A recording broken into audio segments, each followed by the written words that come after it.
listening to Dojo Earth Radio. Good to see you. It's time. It's time for MoonCast. Let us begin.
Good evening, everyone. Welcome to Moon's Day cast. Charlotta is having some technical difficulties. I'm sure she'll be rejoining us soon. But tonight's topic is manifestation. If anybody wants to get that started, go right ahead. That's a big word, Chris. Yes, it is. It's a good word.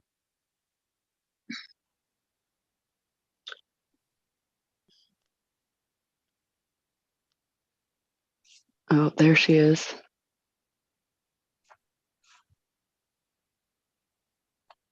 Charlotta, you back with us?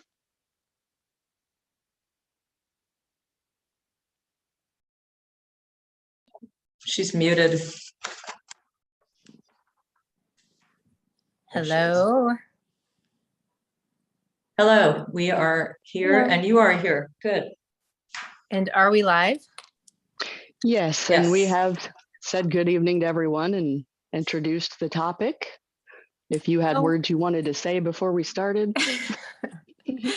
Thank you, Chris. I'm so sorry, you guys. I can't promise that won't happen again. I'm holding my phone. I will do my best.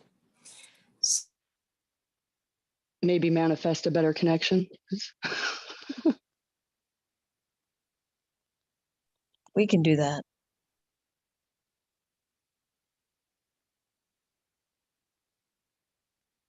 I feel like she just lost it again.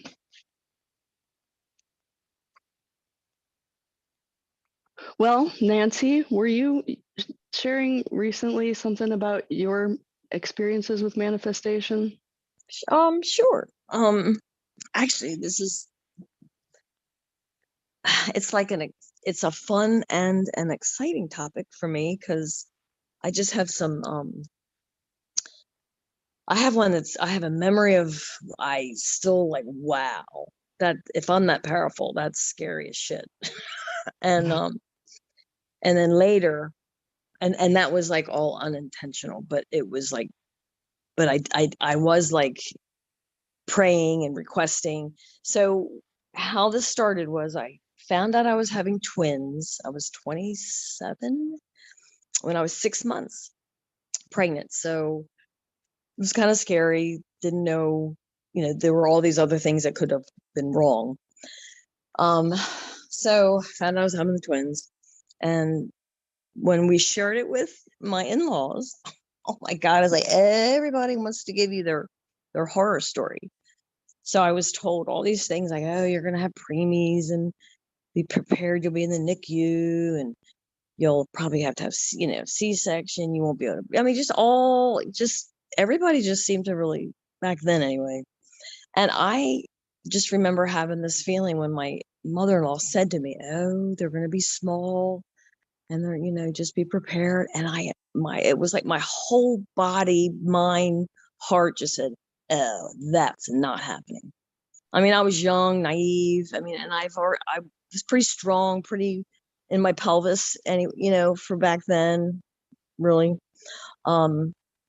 So anyway, the story gets funny because my boys were born in 1984.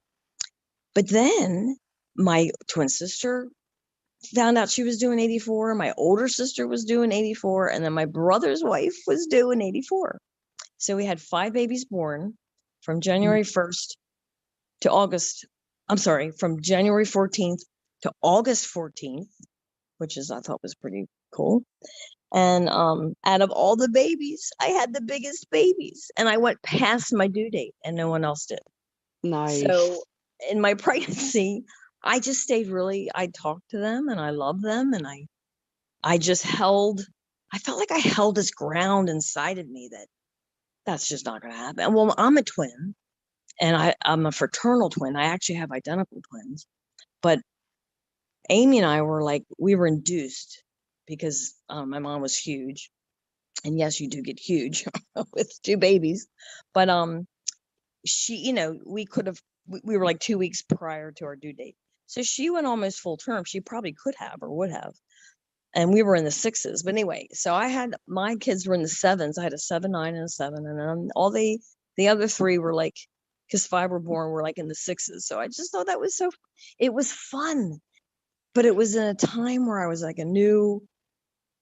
personal relationship with God. I was really, I started this whole new relationship just with me and my creator and source. And it was just like this. Plus, we just had this fun year as a family. And then when the kids were all little, it was just so much fun to see them all grow up. And they're all very close. So you think that the just having do you think it was the belief that they wouldn't be? Oh, I do. I just refused. I refused to even hear what all these negative thoughts. I just said, no, I just not going there. And I just didn't allow it. And then I would have thoughts and I would pray and I would just be very thankful. I actually said, I'm thanking you, God, that my babies are going to be fine and they'll be big enough to come home. So I just kept, reinforcing that. And I think there's something to that piece. I think so too. The thankfulness, this feeling of appreciation for already having the thing that you're trying to manifest. I think I agree. I think the thankfulness part is extremely a big part of the whole. Yeah. I'm feeling it, really feeling it and imagining it and just believing it. You're right, Chris. I was not going to allow myself to believe all these bad things. So I simply chose to create what I wanted to believe and know. I just knew it. I knew that they were going to be fine. And it all turned out that way. I just thought it was a fun experience because, it was, well, it was 6 months. So it was just a few months to go, but it really helped in growing my faith in me too. That I can trust. Yeah. And it's such an early age. It's so awesome because then you've had it strengthening all these years. Like I feel like for myself, I've been more of a negative anticipator. And often I'm pleasantly surprised when things actually come down. But yeah, the people that are successful at manifesting, it seems to me, always tell you that you're thanking, like you said, as if it's already happened. It's already there. And that's been hard for me personally, but yeah, bravo to you that to have discovered that so early in your life. Thanks, Deb. I mean, I, excuse me, I'm just closing my curtain. I've had, bouts since, because I was, oh my God, I was 27. I was so young, but then I had, experiences later that tested that, you know what I mean? Which was important too, that I could trust myself when I prayed and I had my own way of,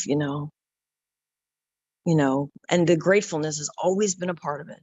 And just, I don't know, there's like something I can do inside. Like, so I feel like James talked about it not too long ago, probably months now, several months, where when you have your mind and your heart and your body, like you're just in tune, like you're just like this harmonious frequency. And when you can like hold that and then imagine and, believe and, imagine what you want. I don't know, like that's part of like the whole manifesting stuff. And I think there's something to that, but I don't think it's like we have to grow like 100 years from now to like me. I mean, when I came on, I was the first to show up tonight. And what were you and I talking about, Charlotta? Oh darn, I went right now. Your day was really smooth. And it and was you just had such a two night. It people. was like half the patients today, and it was so wonderful. But we were actually, anyway, I forgot. So let's just move on. Sorry. Well, I love that idea that your centers are all working together, your mental, emotional, instinctive, whatever you want it, however you want to envision those, and they're creating a tone together. They're resonating in such a way that they're resonating together to create a tone of some kind that is powerful. Yes. It's alignment. When you find that alignment with your mind, you know what you want, but you stop thinking about it because you start feeling what it feels like to have it. And that brings a peace over you so that you're in that grateful realm of acceptance, and then it flows. So it's all of those energy systems lining up. For me, unfortunately, I have to, generally speaking, have to get to a point where I'm so fed up with something that I have no choice but to manifest something better. I will be pushed to the brink and I will be so frustrated. But I believe that it's my awareness of myself and how I know that I'm doing. I put myself in that corner. I got myself riled up. I allowed all of these things to happen, or I created all of these things to happen to me so that I would be forced to go ahead and do what I knew all along I should be doing. But there's something about me in particular that I need all of that power behind me, all of that anger, all of that gumption to then thrust me into that moment of saying, enough's enough. I figured out what I've done wrong here. Now I know how I need to realign, and I can get into that space. And then it will just almost be immediate. It's pretty amazing. But I would just wish I could skip the angry part. I can totally relate to that, creating situations.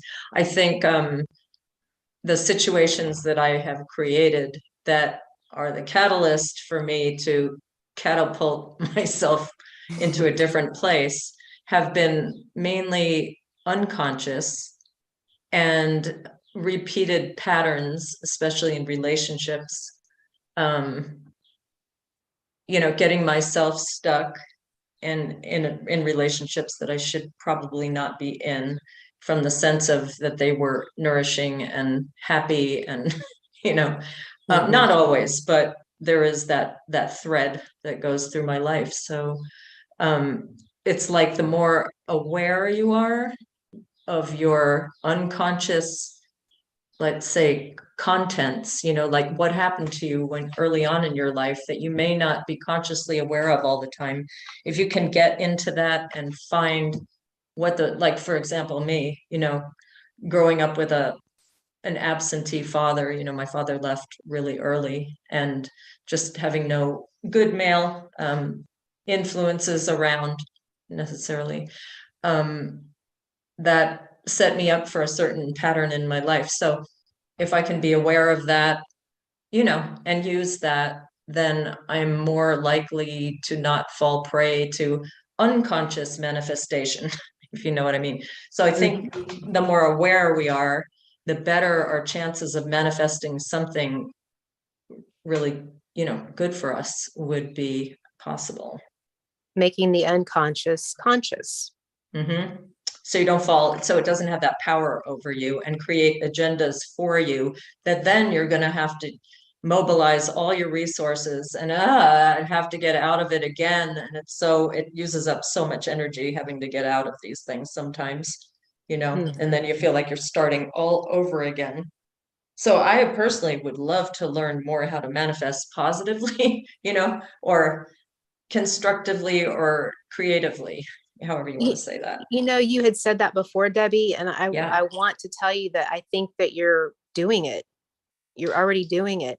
And you could safely say that you probably have done a lot of the shadow work. There's a ton of people trying to do manifestation without looking at any of the dark side of anything. Well, you've been really good at that in your life. And now you're coming out of that. It's amazing to watch. And so I think, you feel like you need to do something. Like, I think that's a mental thing. Feeling like you need to do something more. You've been doing the work, if that makes sense. Totally. Yeah, I keep thinking there's some goal I'm supposed to have that I'm supposed to move towards. It's, really like, look, what people talk about is, tangible. And we've discussed this before, but I think for me, it's just coming out in my day-to-day life, Mm-hmm. in the so-called mundane things, the repetitive things of life. Anyway. I think it's a lot about clarity, because a lot of times we think we want something.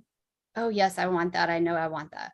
But then you get it and you're like, oh, I wish I didn't have that. I wish that didn't happen. And I think it's because even sometimes when we think we're clear, we're not clear. We haven't really sat down and thought through all of the whys.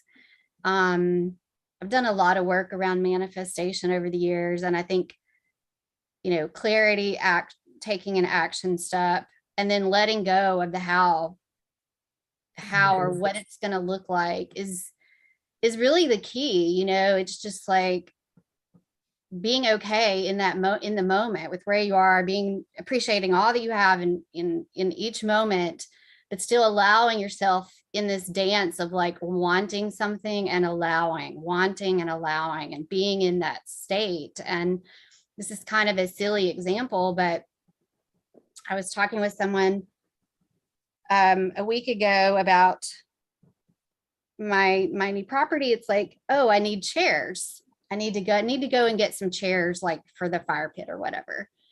And I just mentioned it in the conversation. Well, yesterday, a friend messages me and she's decided she's going to redo her whole backyard area. And she's like, hey, I've got all of these Adirondack chairs. I would love to like gift them to you for your new property. And I was like, great, that's perfect. And this sort of thing happens to me a lot. It's like, I wasn't even trying to manifest. I wasn't trying to do anything. I was just in that moment thinking about, oh, it'd be nice to be able to sit around with people and have a conversation. And this is something I need to get. And then I must have been in alignment when I said it. And then poof, there it is, magic, So I think sometimes we get so caught up in this what it's going to look like, or, you know, what our mind constructs around how it's supposed to come together. But letting go of that allows for surprises and something even better than we could have thought for ourselves. And I think too, Angela, that just knowing what you want, you know, knowing that you want those chairs, knowing that you want, you know, you had that vision in your mind and in your heart of what it would feel like to sit around a fire with your friends at your property. You know, you're walking around, you're looking at that, you're imagining that, you're creating that.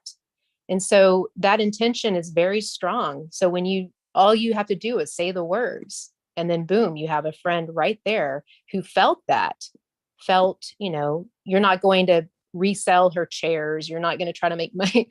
You have a good intention for them. And it was truly that easy. I think the real difficulty can come in when you're trying to figure out what it is that you actually want. Because when you get to the essence of what we all want, it's pretty simple. So all of these extra things, you know, you have to start asking, why do I want that? You know, what is a new car going to give me? What is, if I find a lover, do I really want that? Or why do I feel like I need it? You have to dig into those deeper questions as to why, because be careful what you wish for, right?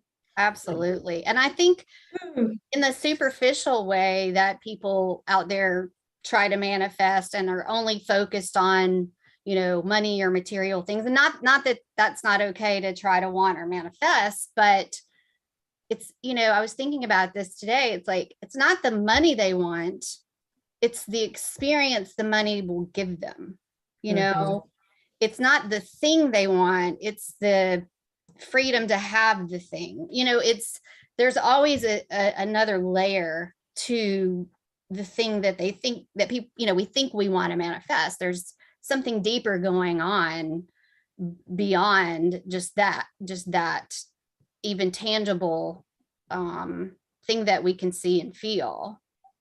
You know, it's about the experience that we want to have, or, you know, going deeper into something that we're passionate about. It's really about how it enriches us, and does it bring us joy? Yeah. Yeah, and not coming from a lack, you know, like a fetish sort of thing where you've got holes in your fields somewhere, or a hole in your field, and you're trying to fill it unconsciously by manifesting such and such, you know. It's like, if you can, like what you guys are saying, if you can come from that harmonious tune or tone and come from there, you're not coming from a lack of something. You're actually coming from a nice even base, and then you can create something from there. Ooh, this is such a good conversation. This is so helpful. So glad you picked this topic. Yeah, Debbie, because when you want it so bad, then the more you want it, the more you're going into the lack, you know, energy, and the more you then go into repulsion, you know. So then you have, instead of attraction, you go into repulsion. So it's like the thing you want, then you start to repel, because you want it so much, you know, versus just being okay with where you are, and then you know, allowing something, if it's supposed to be, you know. Right. And it's also, whenever you're saying, oh, I wish I had, or I hope I do such and such, you're implying that you don't have it. And so then you're just re-engaging that lack. Yeah, absolutely. It's like, really allow yourself to imagine what it feels like, you know. And I think this comes back to silly things, you know, you hear growing up about dress for the job you want, or like whatever, you know. It's like, embody the feeling, or, you know, and surround yourself with art or different things that help you create that feeling as if you already have the thing that you want to call in. It's like in feng shui, if you want to draw in a partner, you leave room in your closet and you leave one of the bedside stands empty. And like that's part of manifestation, is creating space, creating space in your own life for what you want to create. If you want to manifest something, but you don't have time for the thing you want to call in, it's not going to come to you, right? There has to be room for it to show up. I agree. I have a story that I wanted to open with, because I thought I think it's so textbook, and I'm going to sound like an infomercial for the book, The Secret. But if you guys didn't have anything, questions or anything more before, it goes into more of what you're talking about, Angela, with creating that actual feeling. When 15 years ago, when I got the book, The Secret, because I watched Oprah's Soul series or something, I don't remember, but I was really intrigued.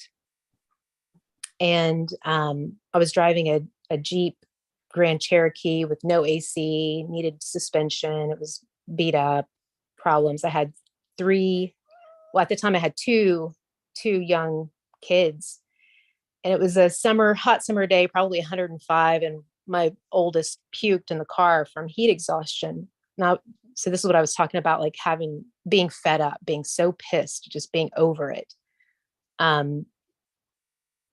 I was done. I knew I had to get a car. I had to get something with AC. And I had been reading this book. And so I created the vision board, and I actually went and did a lot of research on cars. And I decided that I could probably get a used car. I'm like, oh no, I want a new car because of this book I was reading. I was feeling really energized by it. So I decided that I wanted a Saturn Vue, and printed out a picture of it, hung it on the vision board, decided that wasn't enough, cut out faces of the family, stuck us all in the car. And I went and looked at them. I went to the dealership, sat in it, put my hands around the steering wheel, just like the book said. I smelled the new car smell. I thought about my kids being in the back. I did the whole thing. And it took me, with my mom's help, 2 months to walk into that dealership and buy that car with cash and bring it home. The very car I went and sat in. Here's the deal, though. It was all of the action that it took in those 2 months to make that happen. It was insane. But because I did it, and I said I was going to do it, and I told everybody in my family I was going to do it, and I told the girl's father at the time that I was going to do it, I had to do it. I had no choice. It was like, it became a pride thing. And, the whole time my girl's dad saying, this is stupid. You're not going to be able to do this. This is the dumbest thing I've ever heard of. And I was really adamant about showing him that his negative attitude was bringing us nowhere but down the drain. So I was determined to show him my blood, sweat, and tears, and how you can make anything happen if you want it badly enough. And we did. I sold a bunch of stuff on eBay. I went through all my vintage collection. I created a ton of costumes. I was breaking in thousands of dollars. It is totally possible. And I'm not even kidding you guys. I was on food stamps at the time. This is no joke. So anyway, that's my story. That's a great story. Yeah, that was awesome, Charlotta. It's great. I had a Saturn too. I swear. We every one of these, we have something where I'm like, oh my God. Yeah, I have a similar story, and not I remember, and it was about 15 years ago too. I had lost my job, and I couldn't find a job, and I had moved across country. I mean, it was just I was living in a shit apartment that was just real. These animals kept getting in the walls and dying. I mean, it was like, Oh, I hate that. It was a horrible place. And I kind of reached this like bottom. And this is kind of when I started working with manifestation.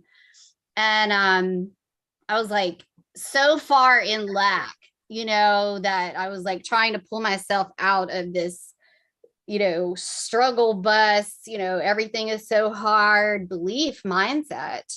And I don't remember what I watched or did, but it was something about writing down, how much money you want to make or whatever.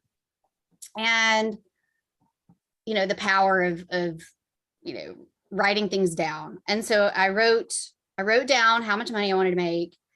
And I stuck it like inside of a drawer. I taped it down inside of a drawer that like I didn't open that often. And sure enough, a year and a half later, I was moving out of that place. And I mean, the amount I wrote down was like 5 times what I was making. And I opened that drawer and I was like, holy shit, like I did this. I did this. I met this goal. I'm moving into a better place. Like, I can't even believe it. And I was so busy, working that year and a half that like, I didn't think about it. I just, had that moment. I wrote it down, and then I kind of like what Charlotta was saying. And then I just worked. And then it happened. And then from that point forward, though, I've been on this, trying to go deeper into this with, the action not always having to be this struggle concept of, killing ourselves to get it. It's like, yes, you can make it happen. We can make anything happen. But the magic is in giving ourselves a break and the allowing. And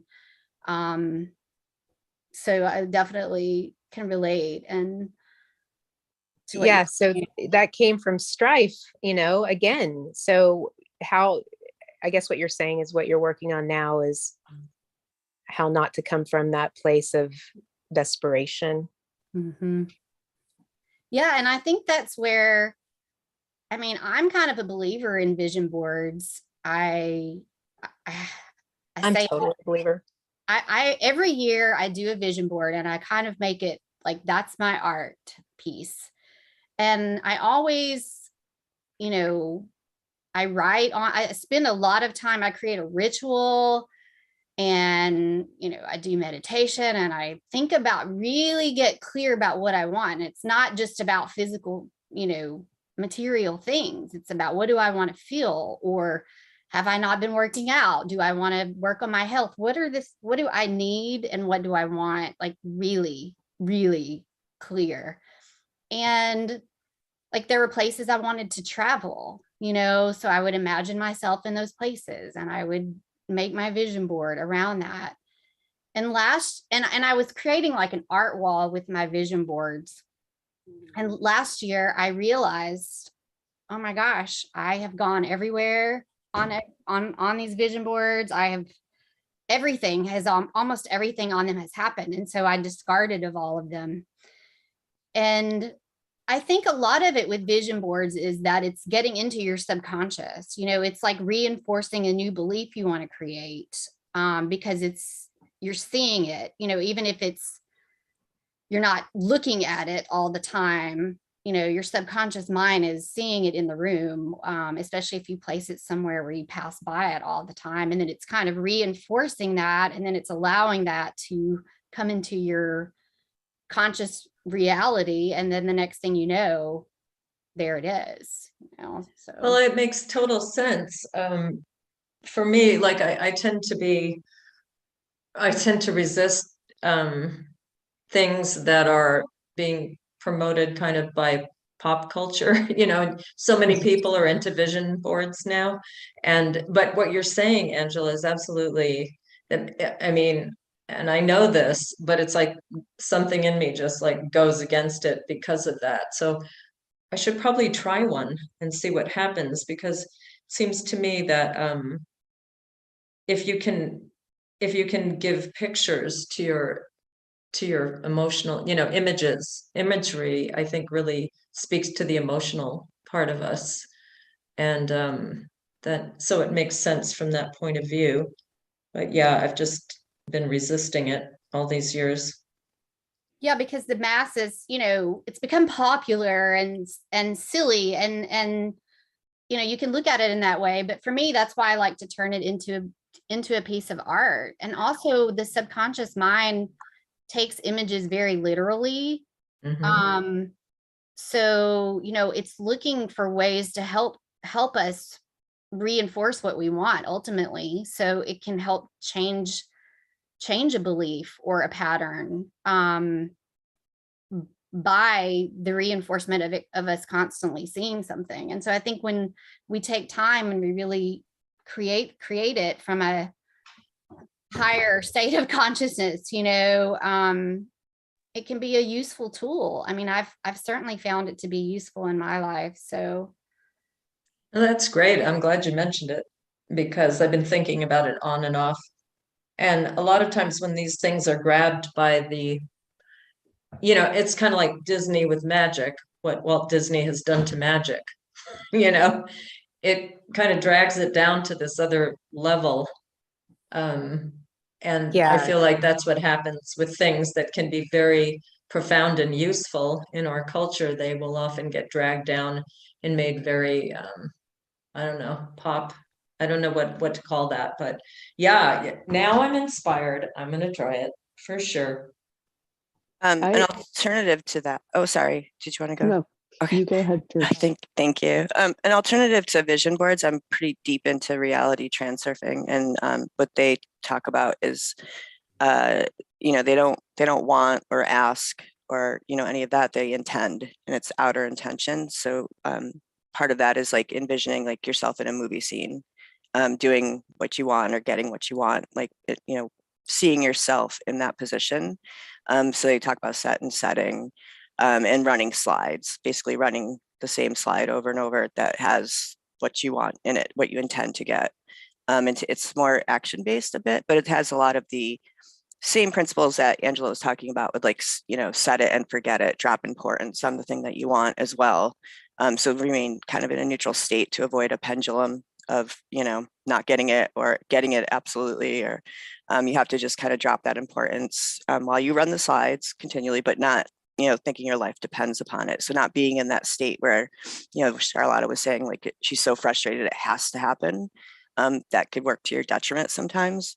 So it's kind of hard to do, but I find it works really well. I have the same experience that Angela has where I hate shopping anyway. So when I need things, I just say like, I intend to get a pair of sneakers, or I intend to get whatever, curtains I needed or things like that. It's happened to me recently. I've been redoing my home. So the perfect ones just kind of show up, whether it's walking, I was walking by like the clearance area at Target and there was exactly 4 curtains that I needed.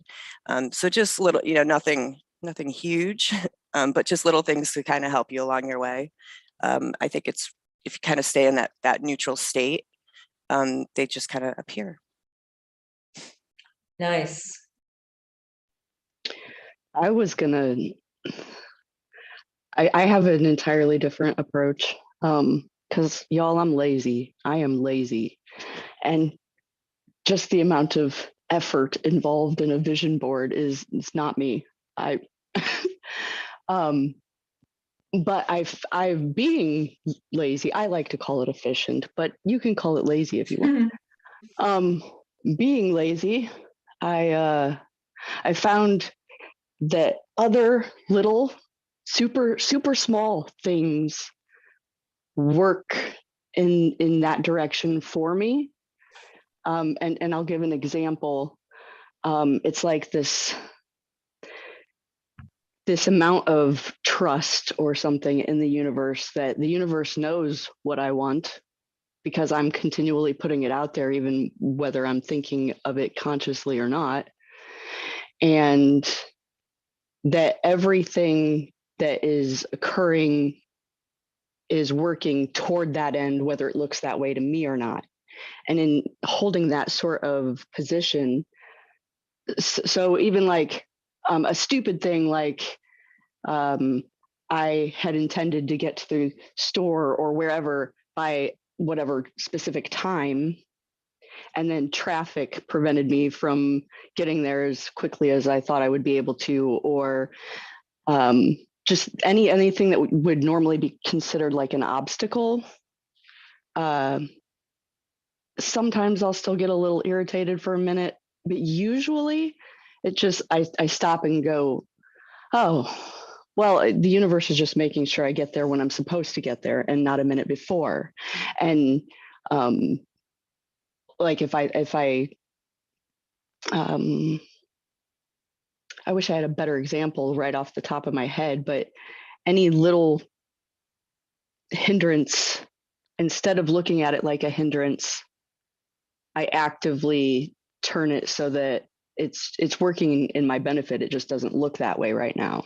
And then I experience some amount of gratitude for that. Like, thank you for helping me not get in my own way, kind of thing, if that makes any sense. So you're constantly like framing things in a certain way Yes. for yourself. Yeah, It that's just, cool. this just looks bad right now. This just looks like, I mean, when you're trying to do anything, like remodeling a kitchen, it's going to look like a disaster for a while, but it's working out. It's just, it's got to go through the disaster stage before it gets all the new stuff put in. Sort of like that. So if it looks like a disaster to me, it's just because we're still in the middle of it being created, and it's going to get there, and I'm going to love it when it gets there. So I get kind of excited about, ooh, like this is just a plot twist, you know? Yeah, that is gratitude and trust, and living it minute to minute. I love that.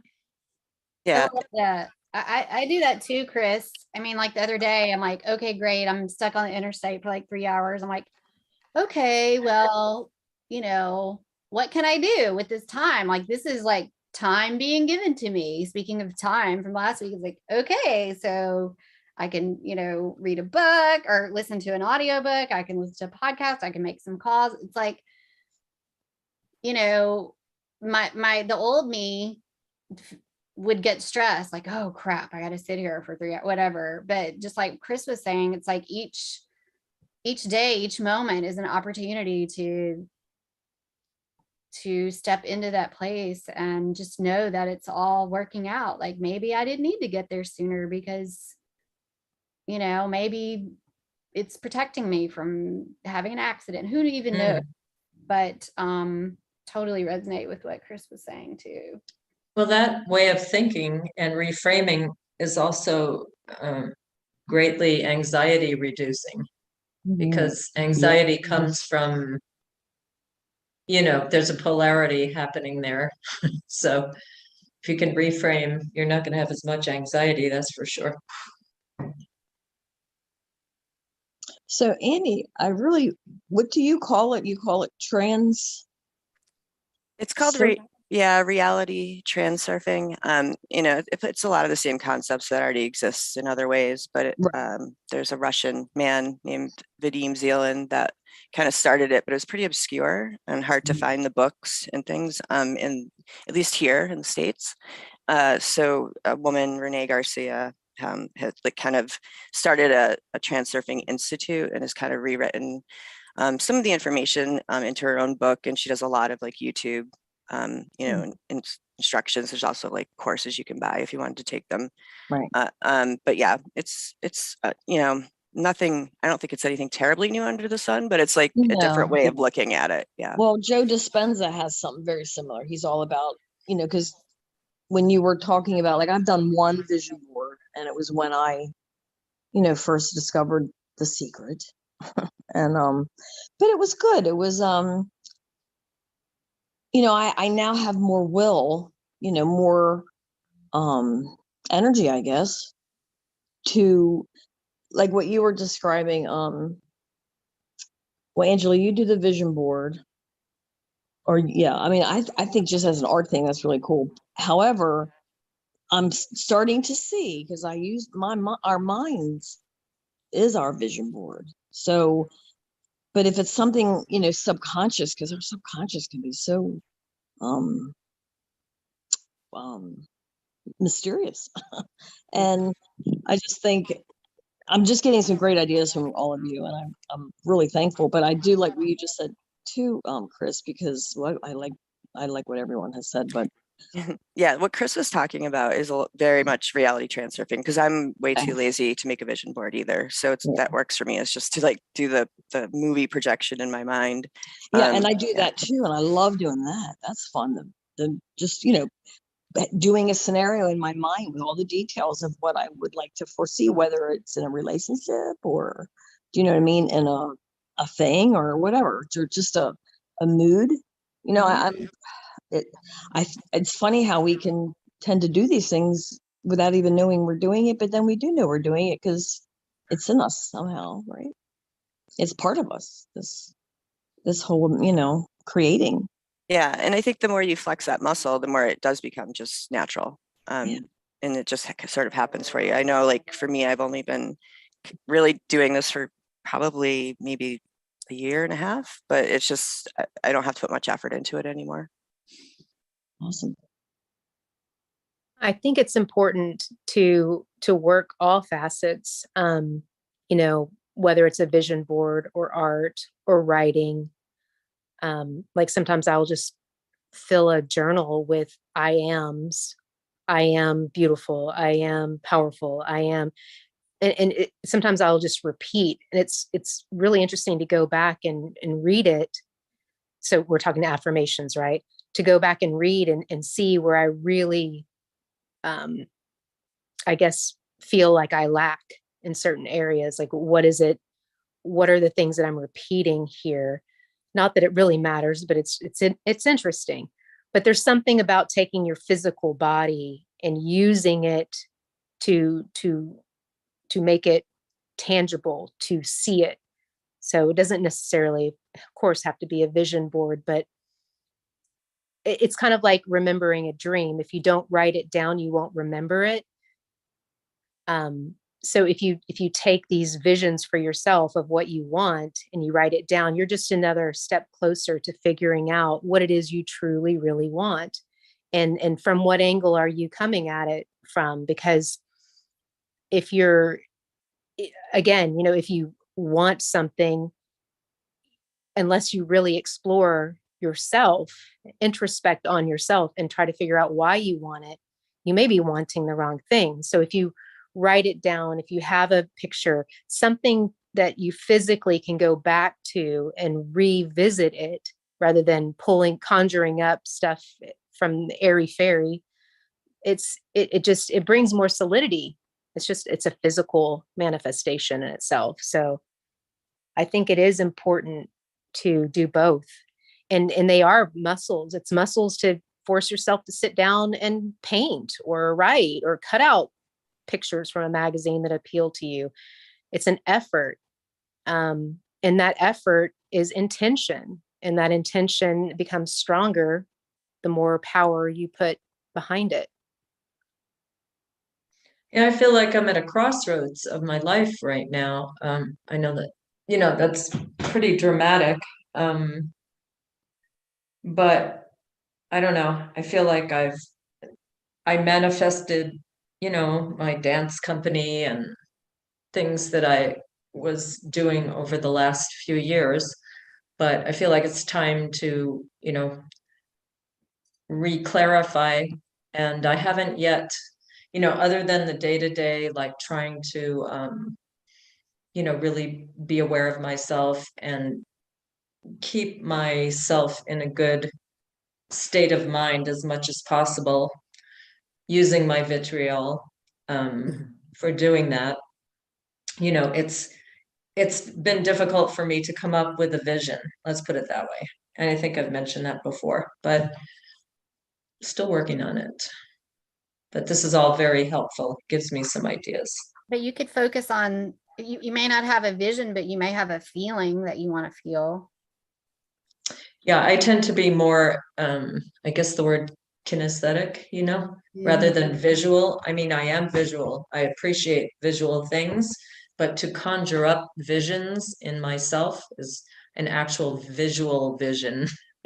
is not my forte by any means. Mm. It's hard. It's difficult. It doesn't happen. I can't envision myself in a movie scene or, you're right. It would be more of a feeling. So I'm glad you said that. Yeah, because Charlotta reminded me of something I haven't done in a long time. And it kind of relates to what you're saying too, Debbie, is someone told me to do this once. And so I tried it. It was like, I was listening to some affirmation or something. Like I was in a period where I was feeling really down and I was trying to shift my energy. And they're like, don't listen to affirmations from someone else. Write down what you want to feel or experience and then record it and then listen to yourself, repeat it back. And it is definitely a totally different experience, I think, in how, how that translates. And I think it helps move things faster when we hear our own voice back to us. That's a great idea. Yeah. Yeah, I love that. I think there are many ways, and I think, Angela, the feeling part is so important because that is our compass. That's it. I mean, if you feel bad, me no likey, I don't want this. Why do I feel this way? Well, how do I want to feel? That's how you navigate, or I think how we should navigate. No, we're being taught to ignore our emotions and just to move forward and get these things that we should have. And it's not, it's how do you feel? What would make you feel good? Even in the hypnosis sessions that I've done, when you ask somebody, I probably have already said this, I say this all the time because it's amazing to me that people don't know what they want. That is the hardest question for someone to answer. What is it that you really want? It's not a hard question. I mean, because it's very, very simple, it is hard. And that is, we all want to feel peace, joy, love, happiness.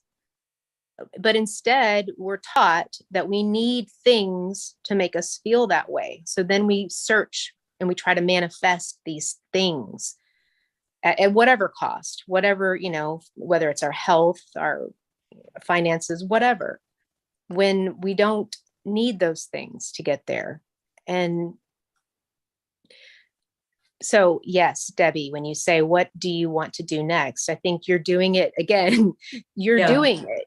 You're working on your feelings. You're working on recognizing your feelings. You're working on exercising your control of your emotions and how you react and your energy.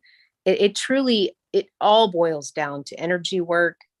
I mean, I kind of feel like we say this so much, but it's because it is what it is. I mean, that's what we're doing.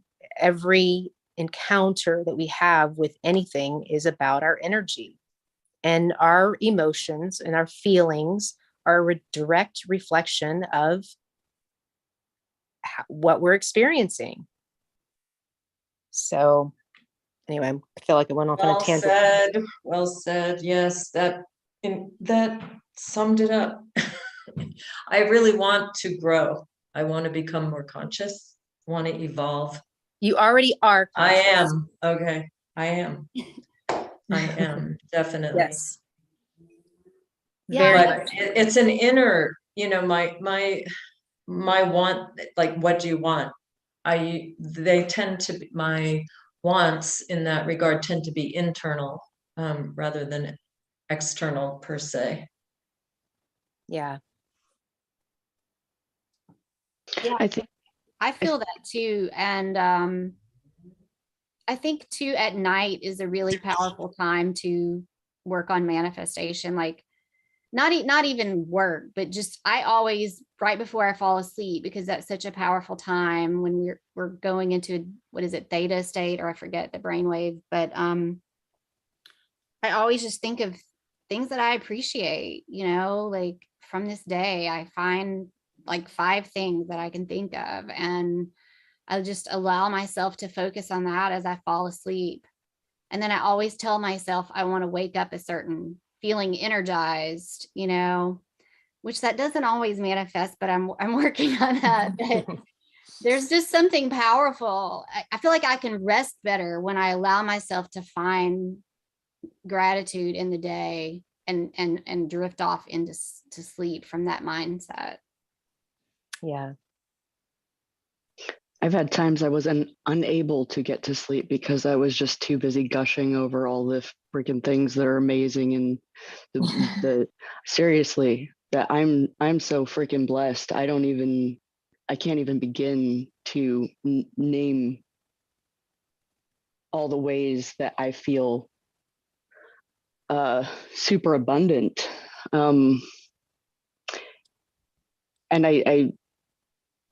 I don't know if that's back on the knowing what you want thing. This has been like a thing for a while. I've tried really hard to figure out what the hell I want, and I've been mostly unsuccessful. As far as the way that you would normally consider what you want, like career or vacations or any of the tangible things. Like I don't know, because I can be just as happy with something very simple as I can with something extravagant. So I tend to focus on what I want to feel, because really I'd rather be surprised by the thing that shows up that makes me feel that way than know ahead of time what I'm expecting to come, which I feel like allows me more space to be just open for however that's going to look, and instead of fighting to make it be a certain way, and focusing on instead of manifesting that for a future time, like manifest it now. What I want now is to be not happy is not the word. I want, but whatever it is I'm wanting to feel, being able to feel that in any given moment just about helps me. Helps me. That's not even. It's like I feel like less of a need to even determine what it is I want. If I can just allow myself to feel those things in response to what's happening now, and then and now and now and now, and it's like if every step of the way is something I'm saying yes to, then I'm never going to end up in a place where I'm like, I really did not want to be here. Mm-hmm. Oh, that's great, Chris. How long have you been feeling this way?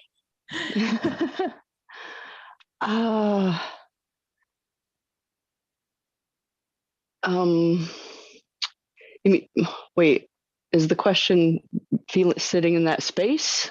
Or I've been doing this for years. Oh, you have? Okay. I did read The Secret many years ago. And it ended up pissing me off. I mean, it was great for a second. What I felt like, and I don't know if I'll be able to explain this, but what I felt like is that the more I worked with that, the more I understood. I would get bored because I'd manifest something and I already knew it was going to show up, and I'd manifest the next thing and I already knew it was just going to show up. And it just like, it started coming so easy that I felt like the entire point of that was to get me to learn that I don't know what I want. Because I was just, I don't know if that makes any sense, but it got me. And so I have nothing against the book or anyone who's into it. It just got to a point there where it pissed me off, and I stopped doing specific manifestation attempts at all, because it wasn't what I wanted anymore. and that's when I shifted into the more focused on what's happening now, and can I even recognize that just because this thing appears to go against where I think I'm wanting to be, that perhaps it's just working for me anyways. Like sometimes you've got to, you're on a street and you want to get over there, but you first you have to turn right and go over this way in order to get back to the left, because the streets don't run that way. I mean, so sometimes it can look like you're going away from your destination, even though you're still moving in the direction of getting to it. It sounds like your approach would be like you're wanting to keep mystery in there. Yes. Like you said, the surprise, the mystery. Yes. So yeah, that's interesting. I've never heard anybody describe it like that before, quite like that. I love that, Chris. I think that's too kind of like that allowing, like, you want to feel a certain way, or you want to have a certain experience, or use it as more of a playground, an opportunity to deepen our practice with how we use our energy. But yeah, it's in the allowing to me where the mystery comes in, or letting go of how. It's like, okay, I'm clear about where I'm going or what I want, but how it's all going to get there or happen, I don't need, or look or feel or actually end up being, I don't know the answer to that. And I think sometimes too, like my experience lately is like, I manifested this new house. Well, I guess I wasn't very clear on some things, because there's a lot of things that are broken. And it's like the universe is like, okay, show me your commitment level. All right. Like, how much do you really want this? And it's like, all right, now it's become like a fun game where I'm like, all right, I'm going all in. I'm going to do whatever it takes to make this work. And so, yeah, it's been an interesting ride so far, but I do feel like the universe is like, or, whatever you want to call it, is like, okay, I've manifested this, given it to you, but now we're in this dance of like, how committed am I to furthering this manifestation and allowing it to continue to actually come into my reality. So it feels like, listening to Chris and then listening to you, Angela, and I relate to both, because I could sit on my poof. I don't have a poof, but I just saw myself in the meditative pose and be here now all day long. Like, I really do think I'd be really good at that and be pretty satisfied.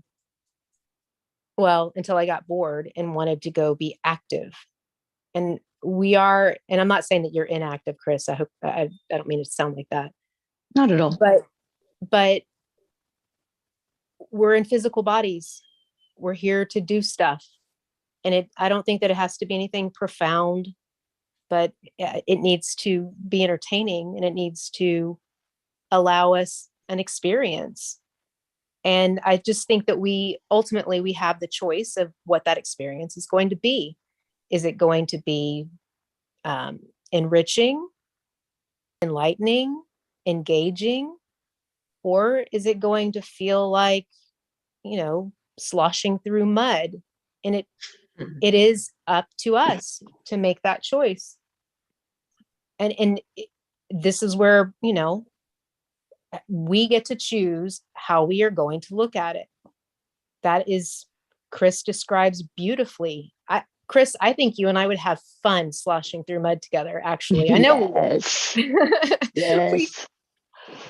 But I also know that, like, I like to build and I like to create things. And it's, sometimes I wonder, what is it all for? Why am I even doing this? Like, and it's the experience. It's the moment of doing it. that's so important to me anyway. I like to make things pretty. That's my purpose. When somebody asks me my purpose, I want to make things pretty. I don't know. I mean, that's And about I as want to deep as look I at get. what you make.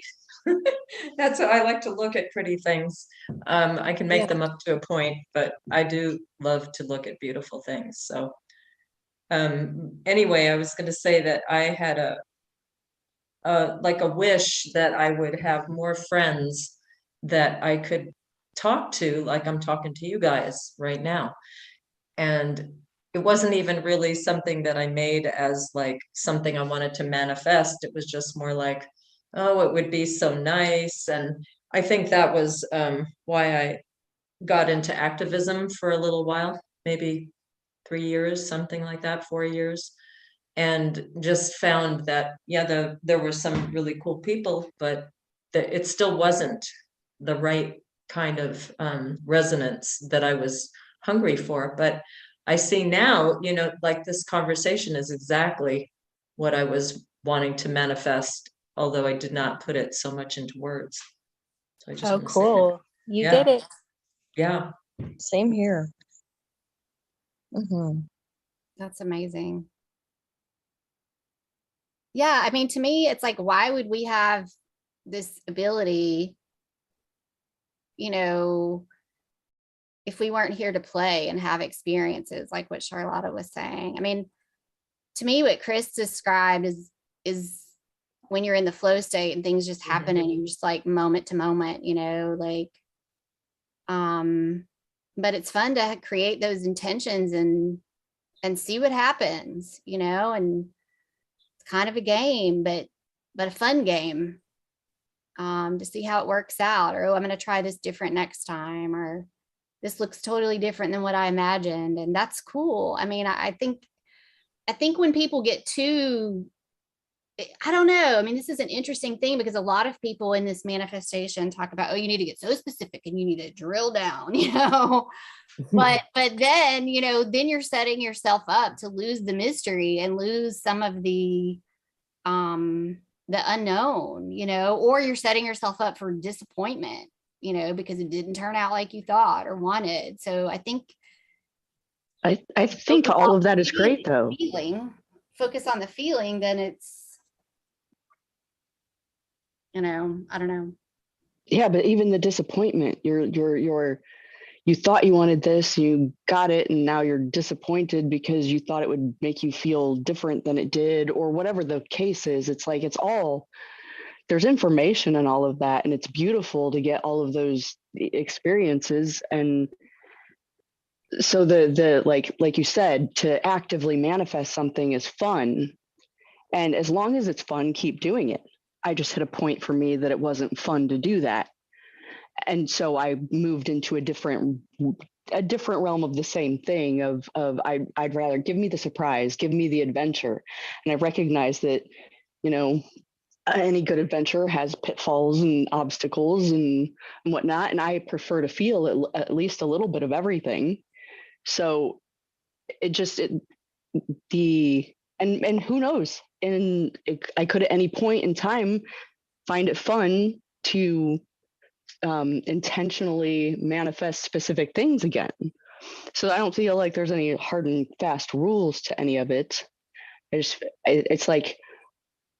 like whatever way that you can find that feels the best to you, not like a chore, not like work. Oh, I've got to go work on my, affirmations. I've got to go work on my, vision board. I meant My to get damn that vision done. board.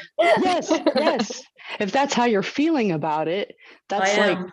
a struggling against it. And like I found that that's true with anything. And it's funny because what just came to mind isn't even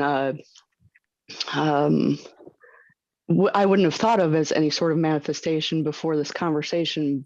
I just did it, but like in focusing on how I want to feel and manifesting that, my approach to something like cleaning, I love to clean.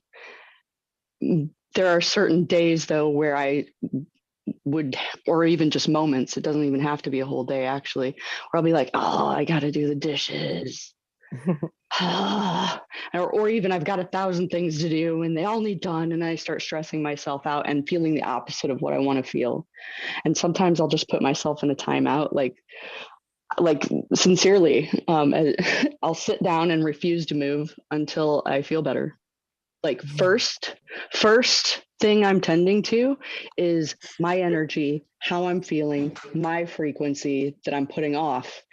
And when I do that, then I find that the more I commit myself to that, like if I'm fully committed to just sitting here and doing nothing until I feel better, I'm not saying this will work for everyone, because it's more me being like, look, Chris, you are stressing yourself out about nothing. Just stop.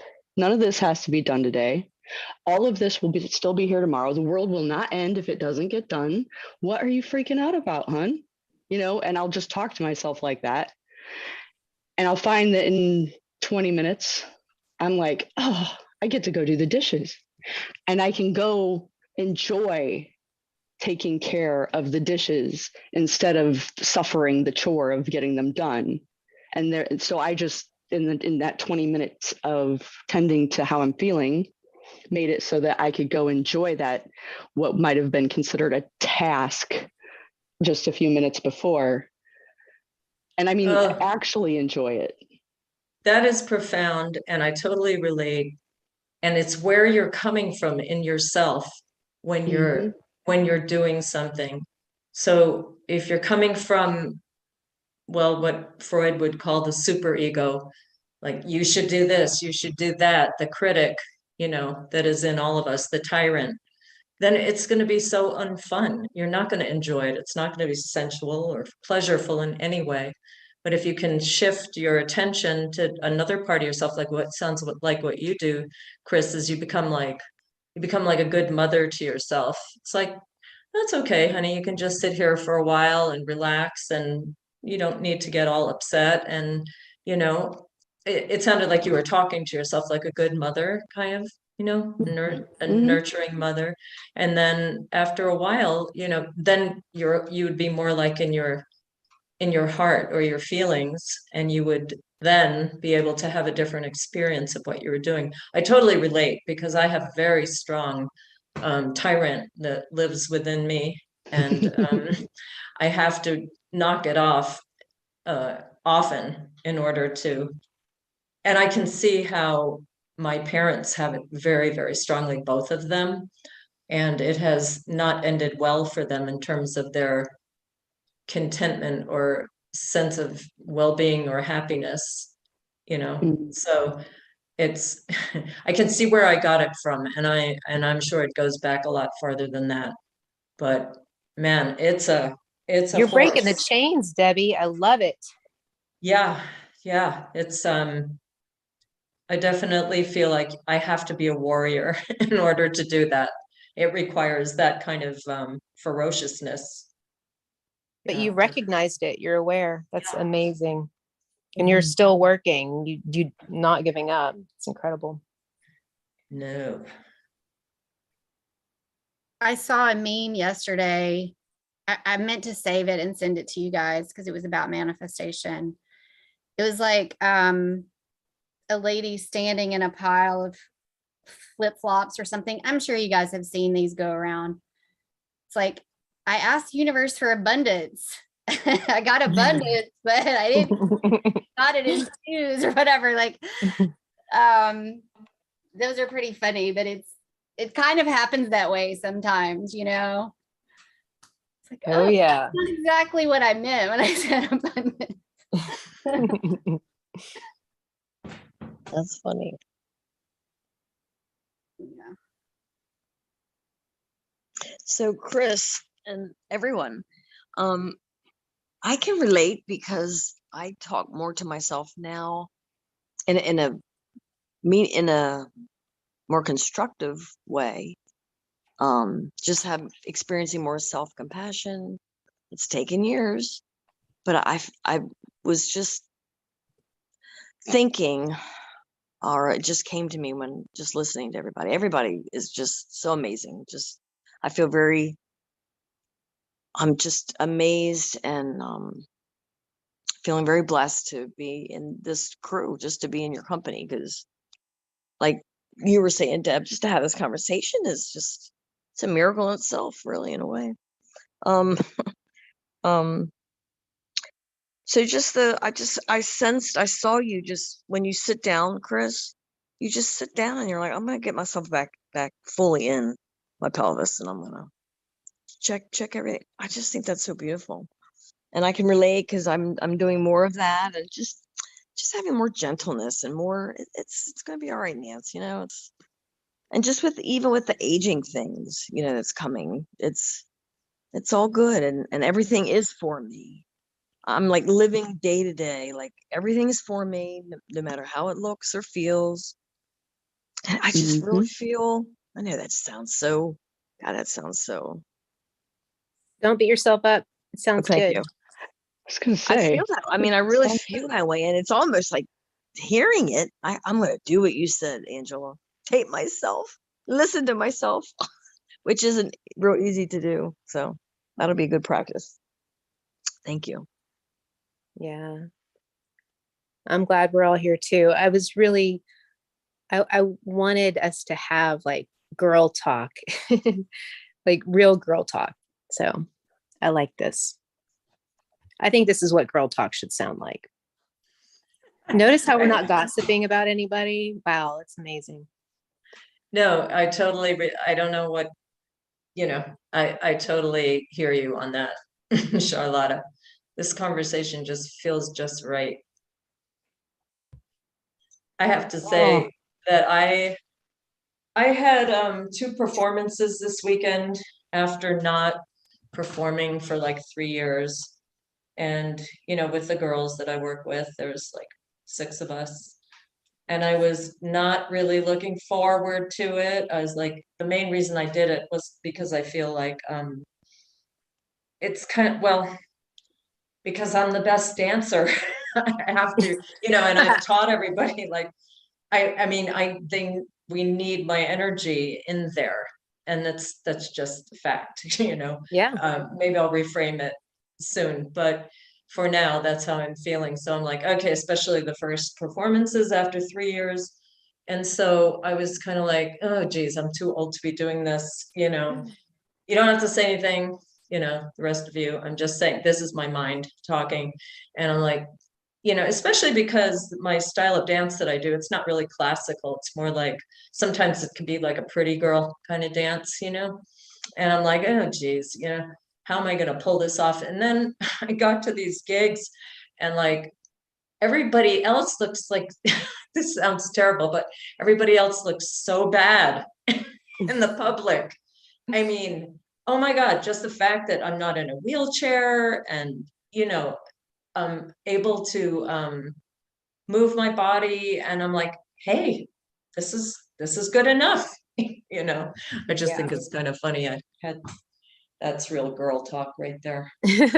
Yeah. But everybody else looks so bad. That's why I don't dance, Debbie. Damn it. No, but what I mean like is you over in the corner going, oh shit, look at that. no, I just mean people were just so unhealthy, you know, I'm just in messing with general. you. Yeah. And just like, oh my gosh, you know, I hadn't, let's put it this way, I haven't been in a large group of people in a very long time, maybe like 3 years. I haven't thrown myself out there in, you know, festivals or concerts or balls or anything like that. I tend to go pretty small time. So it was kind of shocking in a way. Yeah. But I feel like I'm like, did I manifest this? No, like no. Well, no, this is It's interesting silly. because the word manifest, yes, you did manifest that. We You need to know? remember that we manifest everything. So we're talking about manifestation with flowers and pretty things and how we want things to flow. But we manifest every single thing that occurs within our lives, within our experience. And as soon as you realize that is when you can get out of victim mentality. I know you're not in victim. I'm not speaking to you, Debbie, but that is the problem. People don't realize that very simple thing. If everybody could realize that they are responsible for what they are manifesting, what they are experiencing. See, this is a good question, because this was one of the questions that I thought about before, and I had let it go until you just said it, Charlotta. And it's like, okay, you hear your being attracts your life. Well, to what degree? I mean, are we really that powerful that every single thing? And, to me, it seems like there's such a thing as accident in this world, and that we're under different laws at different times. Like, we can be under the law of, we can actually do something or make something happen, or we can be under, like, if we're in a not as conscious state, then we're more under the law of accident, where things can just happen by accident. I guess Right. that's how I see things myself. But And go I ahead, agree. Charlotta. I think it's, consciousness levels. When I say we manifested, of course it can be the subconscious manifesting it, but it's still, until you take responsibility for yourself and realize why you function in the way that you do, and what you like, that deep diving stuff that no one really seems to want to do, at least nobody in my world. Until you're ready to do that, I don't want to hear your complaints about your shit that's going on in your life. I don't want to hear it unless you're willing to look at yourself. Anyway, that's my tangent. Can you tell it's personal? Damn it. Yes. And I can relate, Charlotta. But even I an cut someone accident, off. Sorry. an accident can just be a redirection or bringing awareness to something for, that's still for us, ultimately helping us, get where we want to get, even if it's an unconscious manifestation. It can, like, an accident can help bring something unconscious to the conscious almost.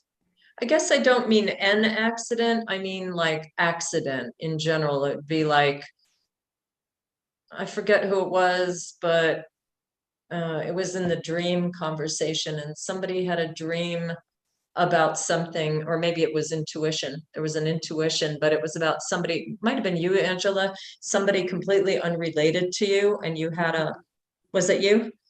Yeah. Mm-hmm. Yeah. And it was sort of like quantum entanglement, that kind of thing.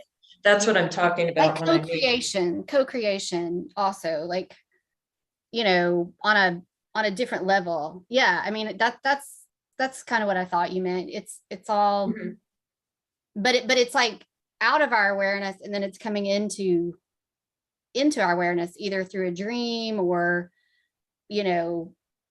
something that happens, kind of like what Chris was saying, like in our reality that we may think is not for us, but is still for us, because everything is for us, I guess, in a way. I don't know. That's definitely a reframe, that it can be used, like what Chris was talking about. Yeah, but go ahead, whoever I just cut off. No, I was just agreeing. I think everything is for us. It's just like we get to choose how we see it. And we here, we're all willing to take that responsibility. And on the way home today, because I meet a lot of people with my job, and I started to have some disappointment that not more people, not that I know all these, so many people, because I think a lot of people are waking up to things, but I think sometimes the depth that we're talking, it's maybe it's not as much as we think. I don't know. And then it saddens me but then I think, well, maybe we're just, depending on our lineages and where we are in that, and then in our own personal, and maybe there's older souls here or I don't know. It just seems like we're taught to not talk about anything that's not pleasant. Yeah, but it's like I've had a drive or a curiosity or something inside of me my whole life, which is I just seek the truth. I want to know And it's not like it does, it's just, and it's a beautiful, and I've, and it's like been a process. It's like an unlayering, you know what I mean? And Yeah. depending the, you know, your age, you know, I mean, definitely there's truth to, you have way more wisdom when you're older. And it is from your life experience, and it's how you choose to see things and what to believe in and so forth. And My children would argue with that. really, well, now what Well, would they say? I'm just mean that they know everything. And in a way they do. They have, and not just my kids, but just kids in general, they have just a different perspective. I'm not And saying that with age we don't gain wisdom, because I definitely think we do. You do, Or yeah. perhaps we just gain more comfort with ourselves. I don't know. But my kids are pretty wise. And when I listen in to conversations of other kids that aren't mine, I'm pretty impressed. Like things that we're talking about here, which we're like, oh, this is so beautiful. They're like, yeah, no shit. Yeah, they totally love get it. You know, so I have faith. I have faith. That's so for great them. to hear. That's, of course, that is only my perception of it. But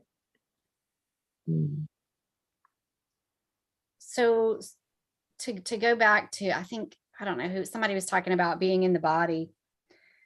So I think we have to talk about masturbation manifestation. How can we have a whole call about it without touching on this topic? I don't know if you guys, I mean, not to get too personal, but obviously that's become a more a less taboo topic out there in the world, is and it's a powerful way to manifest, because we're working with your body and energy in its like purest form to create what you want to call into your life. so how do you do this, Angela? Yeah, enlighten us, please. Well, I mean, I think it's probably, very misused by people, is what I would think a lot. Kind of like the vision board topic, like these things come to surface and then it becomes like the thing. But I mean, that's like, can be a very sacred time to get in touch with yourself, to get in touch with your desires, in touch with what you want, and get clear and feel it in your body, and Are you harnessing this energy and putting it elsewhere? Is there a objective beyond pleasure? Well, I think, yeah. So, maybe you want, you can bring in an intention, or that feeling like Debbie was talking about, like, I want to, maybe you could use it to heal something in yourself, like I want to heal a part of my body, either physical body or maybe my heart is broken. Maybe I want to heal my heart. Maybe, maybe I want to connect more with source and have like a, cosmic orgasm, whatever, I think you can use it however you want, but by going into the space in a more ritualistic, sacred way and spending time with yourself, you can draw in that energy and direct that energy, instead of just allowing that energy to be a release. So here we go again, fist bump, Saturn view, and this, because this is something that I've heard of, or not necessarily in the term that you used, but I don't know if it's my age or what, or my feelings on sexuality or sex in general, but it's definitely something that has become blatantly obvious to me now, the power of the orgasm beyond, even though 10 years ago I was aware of energy and all the things, but there's just still something different that's happening. So I guess, is this something that you read about, or just something that you've experienced? Wow, we're getting personal.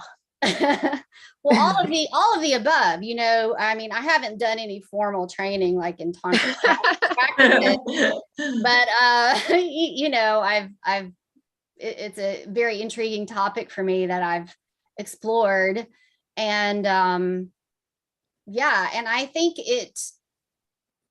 by setting an intention and working with that energy too, it can make the sexual experience more, you know, meaningful, and you can get more and even go deeper into yourself, deeper into your emotional body and your physical body and your spiritual body. And I said girl talk, but damn. I know, right? Sorry, I was like saying Oh, that. boy. I was like, okay. Manifestation masturbation classes to be taught by Angela Morris.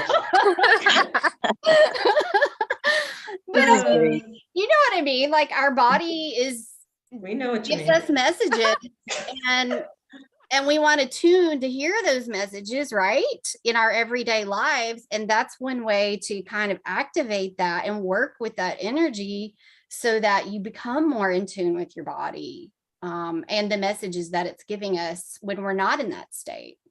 Well, I think there's infinite possibilities in those moments. Definitely. That's your door to infinity right there, you know, Yeah. all those possibilities. So I would think that would require a certain level of attention, and like, you really can't just be masturbating to get off. You need to be touching yourself with intention. Yes. Yep. Nailed it. Wait, Chris, I think this is the perfect time for you to share with us what your word, you know where I'm going, right? No, what? Okay. Manifestation. What was your word for? Oh yeah. When I heard the topic, I was like, man infestation, I'm in. Sorry, I don't know. It just seemed appropriate at the moment. No, it's I love Angela for bringing this up. I'm like, she should be part of our girl talk more often. But even being willing to broach the subject publicly, but I think that women everywhere need to know about this. Will you be offering classes? I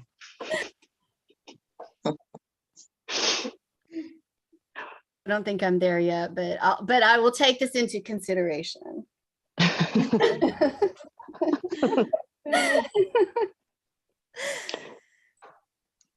Well, it's certainly, like Debbie said, it's a powerful energy, infinite. I was really curious when you were talking about, like, is there a way to take that power, to take that? It reminds me of, I can't remember the name of what it is where you, oh my God, sounded dumb. You abstain, and you eat healthy around the time when the moon is in your sign. And that is when you should have this. It's not a Kundalini awakening. I can't remember the name of it. It's bringing the Christos. It's the oil and milk. Macaroni Pictures did a little video on that, right? Yeah. Yes. I remember that. Yep. Yes. I can't remember what it's called, but what's that? I think it was raising. The chrism oil. Oh yes. Yep. Yeah. Yeah. So that is incredibly powerful. So, you know what, Angela, I'll get that link to you, because if you decide to do that, and it's based on the sidereal. About that. Okay. Yeah, but still share the link. But yeah, I know what you're talking about. And what was so beautiful about it was, and I don't know, I mean, this is technology of belief, right? It could be that I had expectations of this time with the moon in my sign that this happened. But I literally had an orgasmic experience without touching myself. And it was absolutely incredible. And it was that complete flow state. My body was on fire. And I had the answer to anything that anyone would have thrown at me at the time. And it was just all clarity, all knowing. I'm sorry, my dog. I call that the cosmic orgasm. I know what you're talking. I know that experience. I think that's a different experience than when you're working with masturbation as a tool. Well, I mean, if you're working with masturbation, but I guess what I'm trying to say is that I equate that energy that I felt. It was a very, of course, sexual energy, because you're feeling it through your entire, from top to bottom. So yeah, every cell of your body. And Every that's cell of your body. In dream time, sometimes that is a time when that can happen. And that's a very different experience than the Kundalini too, I think. I wouldn't know. I mean, I don't know. Yes. Yes. Yes, because I've experienced something similar to what you were talking about, Charlotta, and I've also experienced the Kundalini energy, which I didn't even believe was a thing until I had the experience. But they were different, both very intense, but different. Could I explain the difference? No. Yeah, I don't know. Could it be the state of mind in the moment? Who knows? But Kundalini is supposed to last longer, right? I think that varies too. Yeah. Yeah. But in just thinking about this with the so what I'm because I've never used masturbation as a tool for manifesting, but in trying to think about how that would work,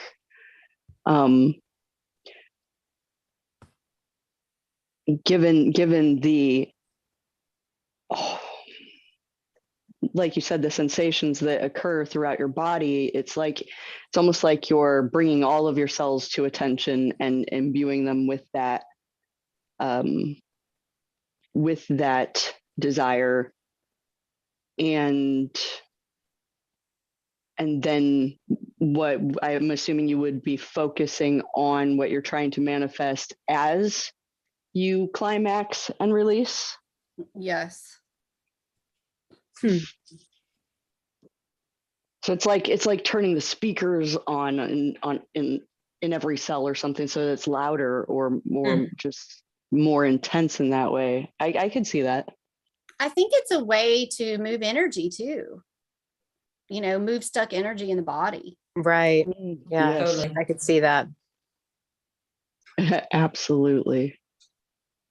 Yeah, because sometimes you don't know you're going to have the kind of, you have this other release that can bring tears sometimes, and you were not really aware, or I was not really aware that that's what needed to happen. But when it happened, it was very obvious that that was what needed to happen in addition to orgasm. It's like another kind of release. Yeah. And I mean, too, that reminded me of working with water with manifestation, because you can imbue water before you drink it with intention as well. Or when you're showering,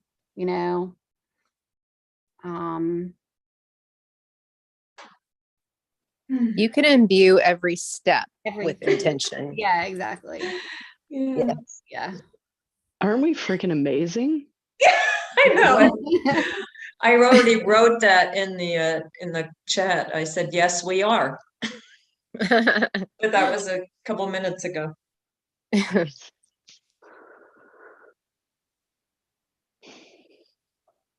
Well, I love you all so much. And I'm wondering if James has anything to bring forward. Well, it's funny. I would almost type this in, but I think this part's. I'm thinking maybe not. Oh, wait. Actually, it's funny. I was getting ready to type this in the chat, but Oh, cool. I think that the key to manifestation is a multiple of how dilated you are in the moment when you're manifesting something. And so if you are checked out and you're like, okay, turn your hymnal to page 2. I state your name. Do hereby declare, let there be light, and the light did appear, versus fiat lux, like how dilated you are when you're doing that is directly proportional to its manifestation. This is why sex is so dilating.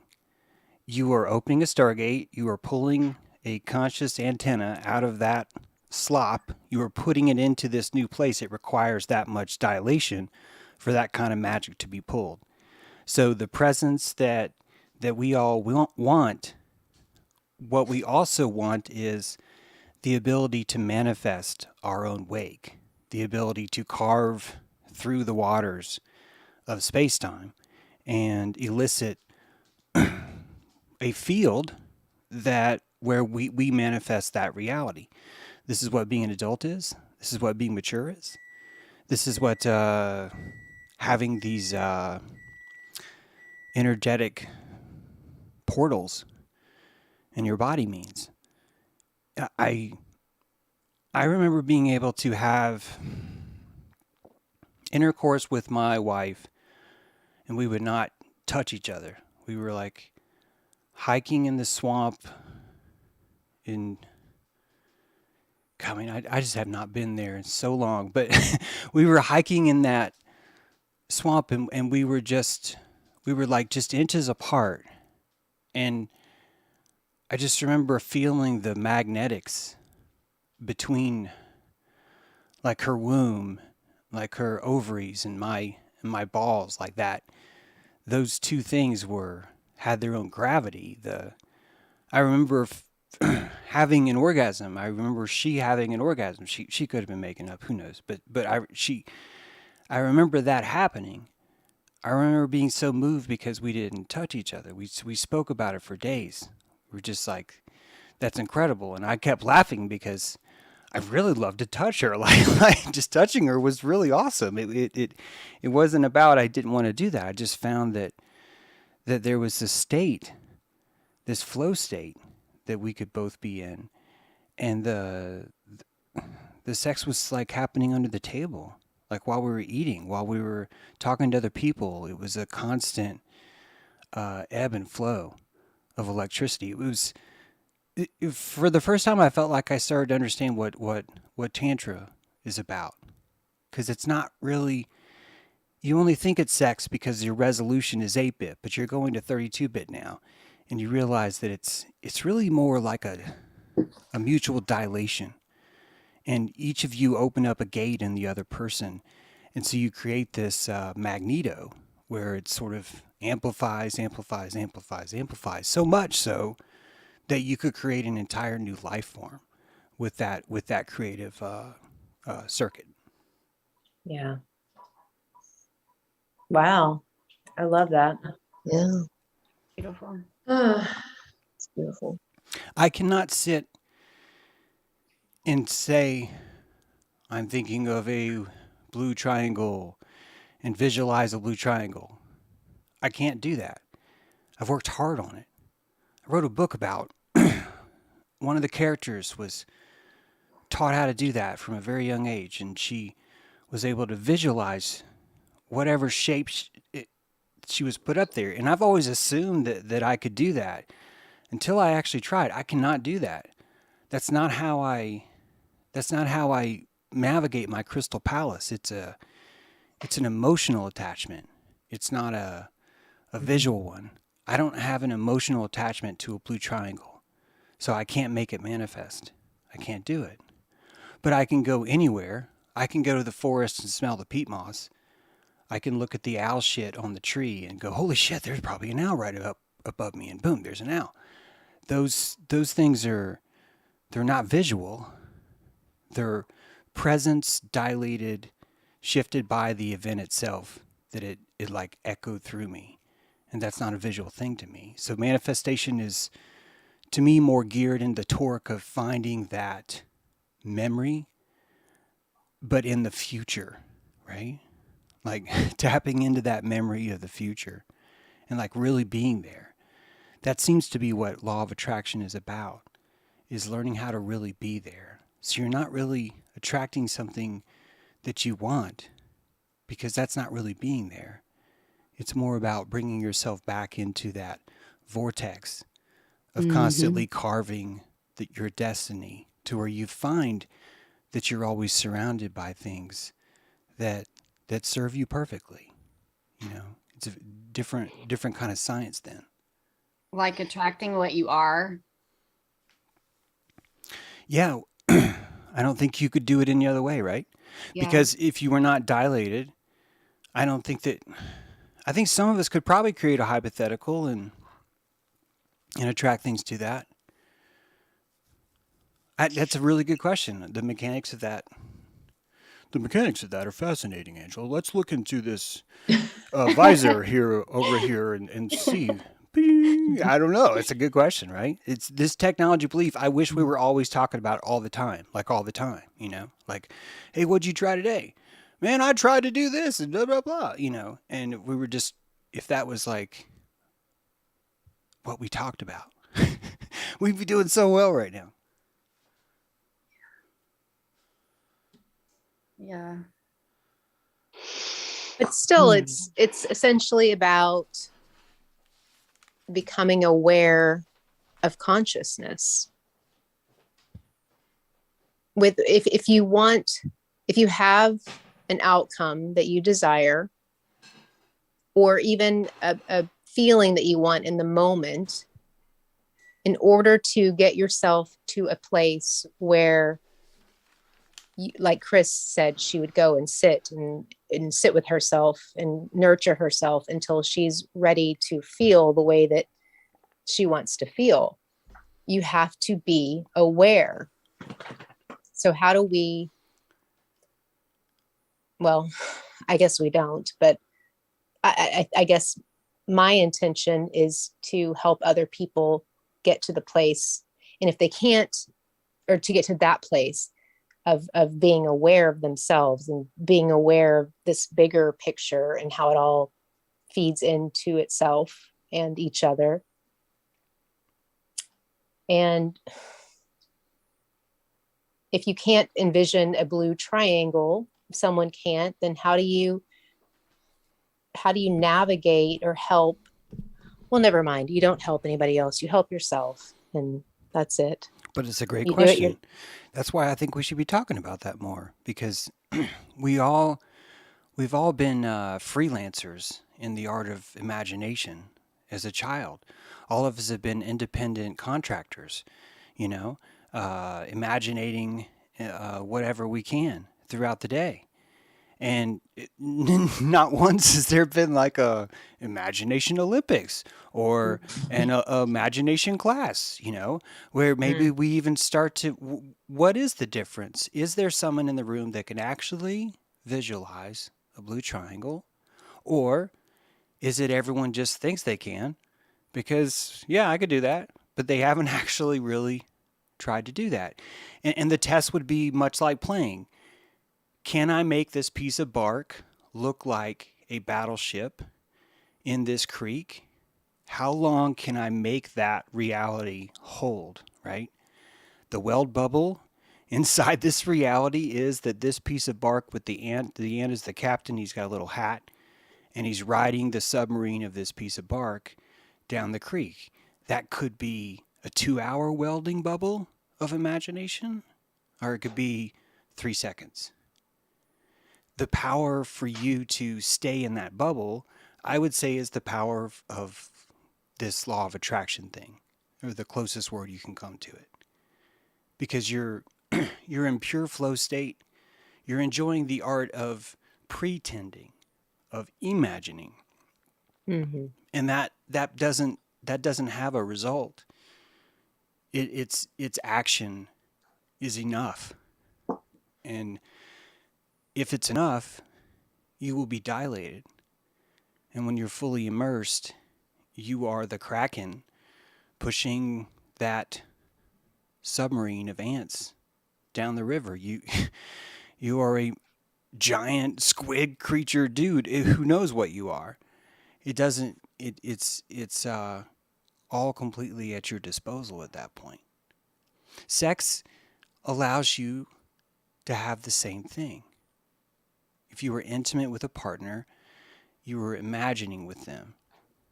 You are creating in that same plasma. And it's a rarity because we stopped doing that.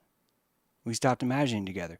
If someone was imagining next to you and you were like in a cubicle and they were like, I'm an alligator, rah, rah, rah, you'd be like, okay, that dude's, done, right? That dude's done, and you change that, but it you get it. Yeah. Now I want imaginating Olympics. Me too.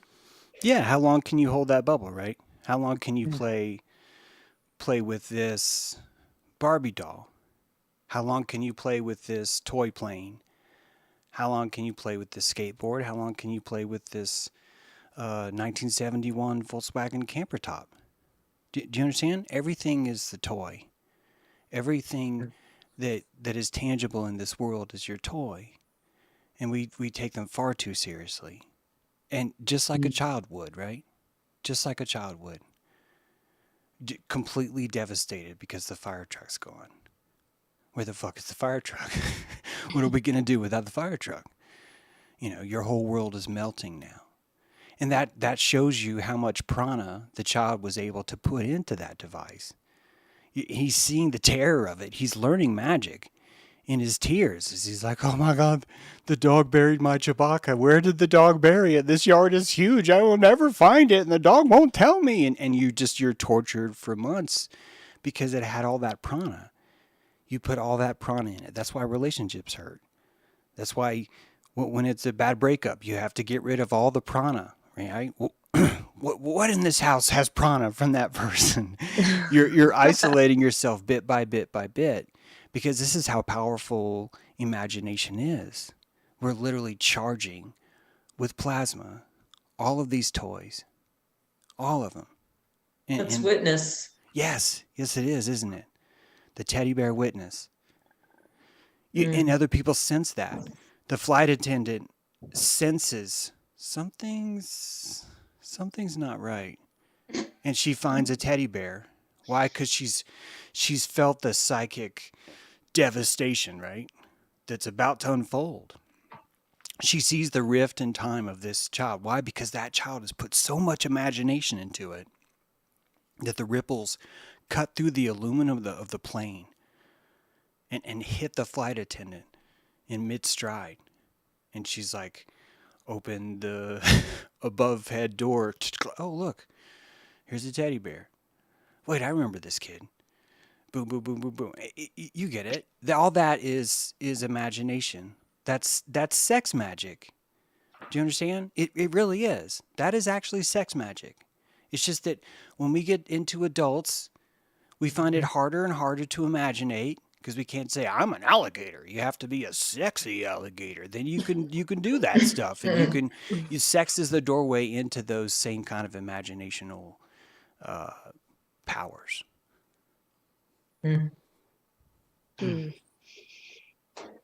My daughter, when she was little, had a cabbage patch, and that cabbage patch was her baby. It was alive. And we were crossing a river one time. It was fairly deep, and she dropped her baby, and I had to go rescue it, because I knew that if I did not rescue that baby, it was going to be a big problem. And I did, but the amount of imagination and energy and all that stuff that she had in that Cabbage Patch was immense. It was amazing. Wow, Debbie, I hope she holds on to that. You risked your life for her baby. for I her- did. Well, the granddaughter has it now, but she doesn't understand. You know, she does not, the granddaughter doesn't have the same feeling towards this baby that Yeah. my daughter had. Yeah. And Totally that's, different. each of us have our own private sort of locker on the prana that we insert into something. It's kind of weird how it works that way. It's both a secret and it also is outwardly manifest too. When you look at, it's sad, I know, but when you look at the teddy bears that are on the side of the road because there was like a car crash there or something, you really see that the abandonment is there because the constant mud, dust, just exhaust just sticks to them all. The bright colored flowers look horrible because of all the dust is on them, because it accents it all. I look at that as like the real life prana of like what is this energy? What exactly is happening here? And we're met with that sandbox of life every day. It's as horrible as it is cleansing. But I think I you know, like musty, dirty things. I think they're better. yeah, I don't mean to classify that entirely as bad. It's just that the neglect is typically comes with something like that too. And when it's actually a very nuanced point, but I more just look at the prana of that really intricate relationship between the roadside memorial and the covered black or gray kind of smut that's like covering the entire memorial at the same time. It's a mixture. There's a Yeah. competition for that prana is what I'm trying to say. Yeah.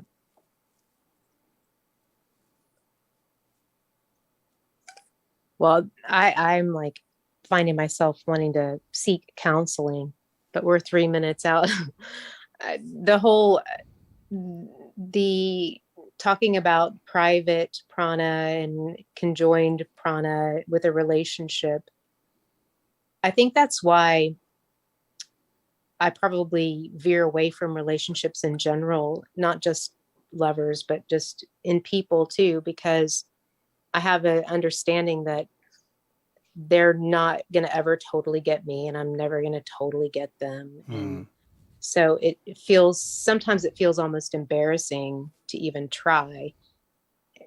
Does that make sense? Like, Yeah. to even put myself all that forward. Like, so yes, Charlotta has intimacy issues. Okay. Well, But- it could even be how much, where our expectations, what we're looking or what we think that we're going to be able to find by having these kind of relationships. And so we end up with intimacy issues because we've always had this very overextended expectation of what There we you get go. there. Because why? Because that dilation is just that magical. So many people are afraid to break out of a relationship because they think that the relationship is what's dilating them. And really, they brought that dilation to that fire to begin with. It's just that your partner gives you the excuse to burn it.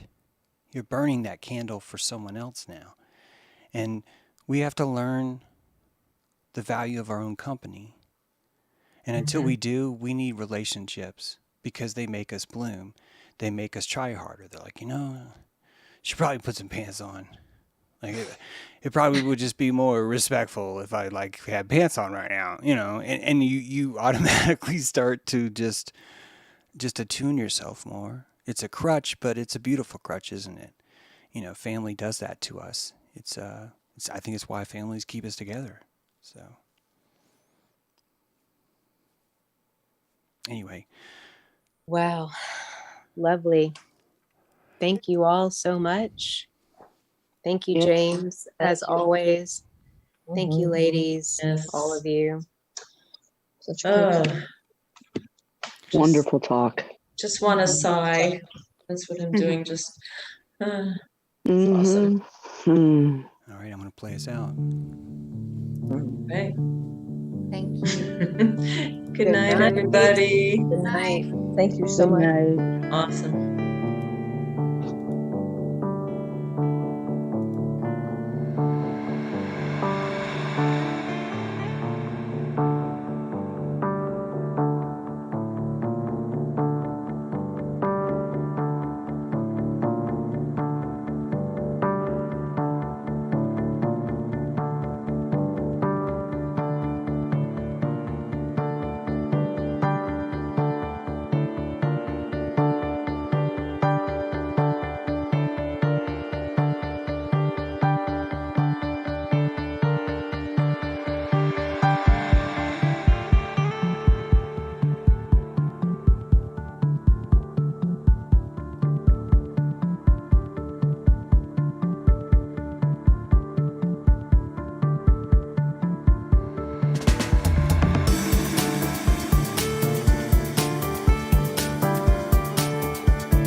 Have something to say?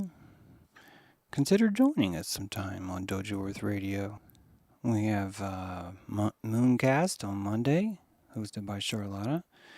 We have Esoteric Journey on Thursday. And when James gets his act together, we'll do High Magic on Friday or Saturday. So, yeah, get in touch. Be brave. Be yourself. Show your chest hairs upon the winds and say, I have these. Look at them.